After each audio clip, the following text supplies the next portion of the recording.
बेनज़ीर शाह साहिबा, इंटरेस्टिंगली वो जो गैर मुल्की मीडिया पर इंटरव्यू होता है, फिर वो अगले दिन पाकिस्तानी मीडिया पर भी चल रहा होता है। आपकी इस तमाम तर मामले पर क्या राय है?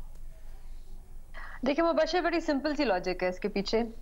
जब गैर मुल्की मीडिया को आप इंटरव्यू देते हैं और इस किस्म की बात करते हैं तो वो फिर आपसे सबूत मांगते हैं, जो फवाद चौधरी साहब से इस इंटरव्यू में मांगा गया, और फिर आपके पास सबूत नहीं होता देने के लिए। पाकिस्तान में इमरान खान साहब इंटरव्यू ही उन्हीं को देते हैं, उन्हीं एंकर्स को देते हैं जो उनसे इस किस्म के सवाल ना ही पूछे हैं। तो ये बड़ी सिंपल सी एक लॉजिक होती है। देखिए उनकी ये जो बयानिया था अमरीकी साजिश का, ये एक झूठा बयानिया था। इसमें तो मेरे ख्याल से इस पे और हम क्या बात कर सकते हैं, लेकिन इससे ज्यादा जो अहम बात फवाद चौधरी साहब ने की, मैं जरा उस पर बात करना चाहूंगी।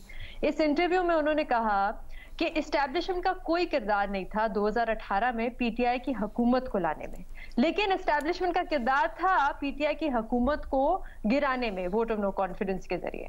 अब आप मुझे बताएं मुबशर, इससे ज्यादा मुनाफिकत, इससे ज्यादा हिपोक्रेसी क्या हो सकती है कि जब एक चीज से आपको फायदा हो रहा हो तो आप कहें ठीक है आने दो, आप चुप रहें, लेकिन जब आपको उसी चीज से नुकसान हो तो फिर आप कहें कि ये आपको असूल याद आ जाते हैं कि एस्टैब्लिशमेंट का तो कोई कतार नहीं होता सियासत में, एस्टैब्लिशमेंट क्या सियासत में कर रही है।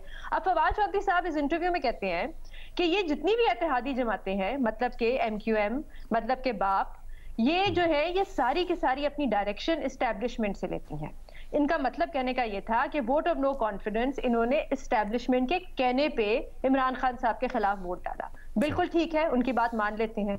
फिर इसका मतलब तो ये हुआ कि पीटीआई खुद मान रही है कि 2018 की हुकूमत आपकी, ये इत्तेहादी जमातें एस्टैब्लिशमेंट के कहने पे पीटीआई को उन्होंने वोट डाला और उनके साथ हुकूमत बनाई। तो इसका कहने का मतलब तो फिर ये हुआ कि एस्टैब्लिशमेंट ने आपकी 2018 में हुकूमत बना के दी।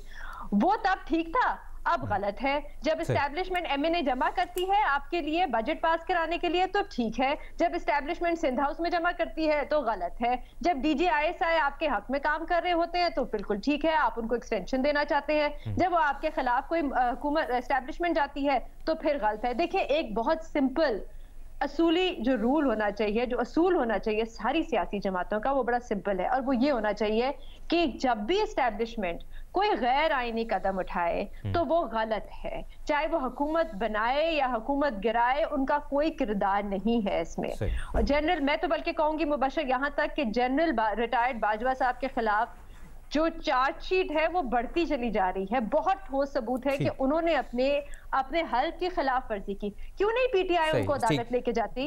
इसलिए नहीं लेके जाती। मैं सिर्फ इसमें छोटी सी एक चीज ऐड यहाँ पे करना चाहूंगी, इसलिए जनरल बाजवा साहब को खिलाफ क्यों नहीं उनको अदालत लेके जाती, क्योंकि फिर सबके पोल खुल जाएंगे। फिर ये बात भी सामने आ जाएगी कि जनरल बाजवा ने और उस वक्त की एस्टैब्लिशमेंट ने पीटीआई के लिए क्या क्या किया। ठीक है।